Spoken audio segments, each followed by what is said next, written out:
The WSOP main event just kicked off, yet Phil Hellmuth may have already solidified his GOAT status. You can be the judge for yourselves on this week's Tight Poker News.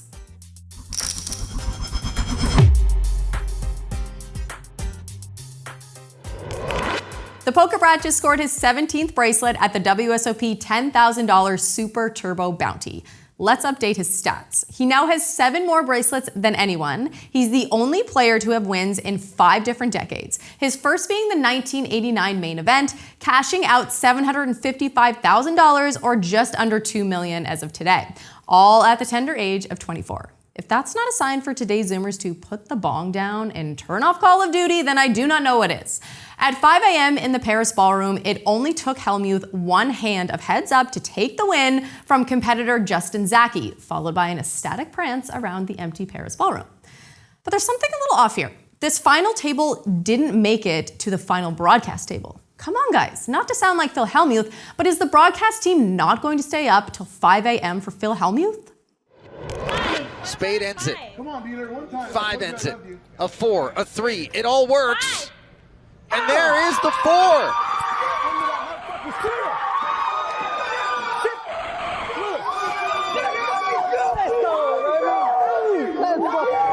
Besides a handful of A and B tier players, this year's WSOP has seen its fair share of unknown dudes take home their first bracelet and have their sellies broadcasted to the world.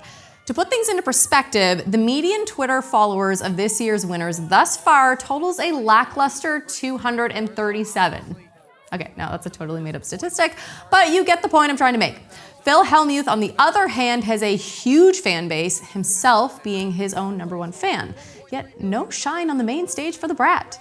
We all know Phil is not one to hold any emotions back while on a broadcast, so who knows? Maybe the ego deflation contributed to the W.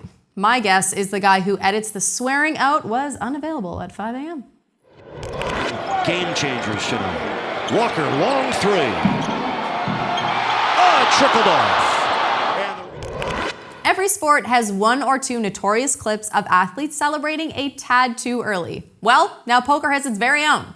With a shorter stack, Andrea's Knip called Pavel Plesuf all in pre-flop while carrying pocket rockets versus Plesuf's ace-deuce.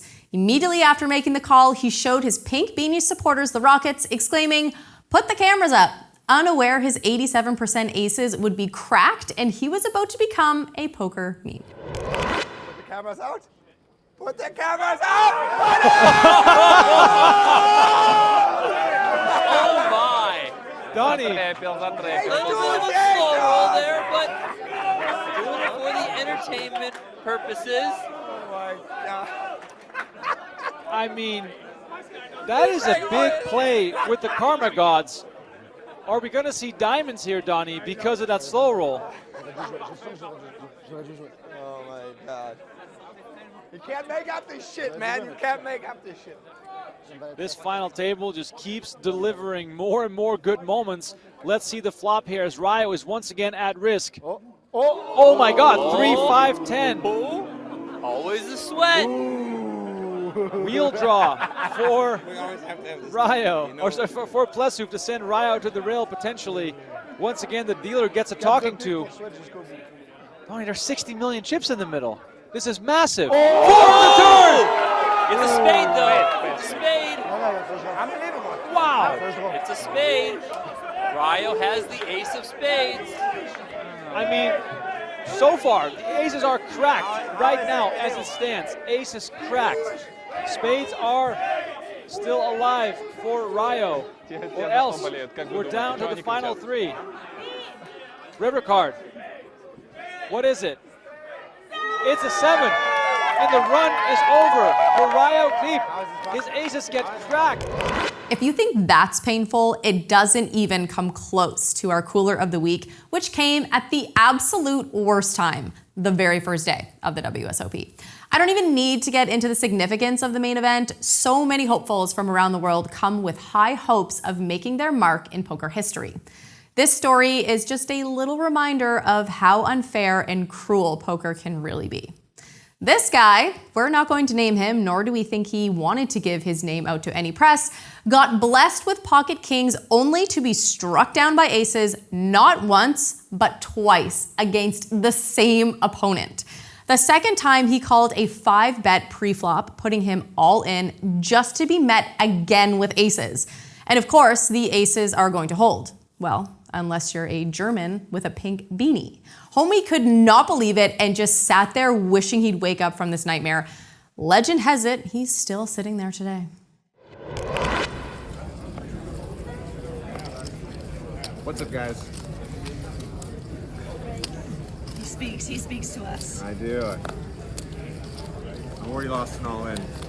I got rivered. And rivered. And yeah, taking 2 beats today. Yeah. Day one of the main event started off with a bang, literally. When Doug Polk got rear-ended on his way to the event, he spent the entirety of level 1 getting a massage and seemed to be in good shape afterward. Polk figures he got his bad luck out of the way early, finishing 4th in chip lead for day 1A. Turn is a 6. Club and only a club. Andrea Roble is going to lose a $600,000 pot to Doug Polk, and there it is. Sick hand. Besides on the roads, Vegas seems to be treating Polk pretty favorably, where only 2 nights prior, he banked a $613,000 pot from Andrea Roble on Eric Perssons' new cash game stream, Big Bet.